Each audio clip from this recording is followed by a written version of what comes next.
చూస్తేన కంగారు ఉంటుందిరా.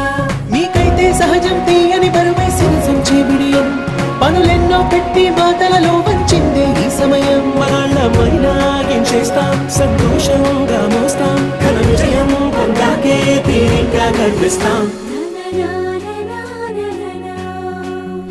అందాల కుందనపు బొమ్మవని జత చేరుతున్న ఆ చంద్రుని వందేళ్ల బంధ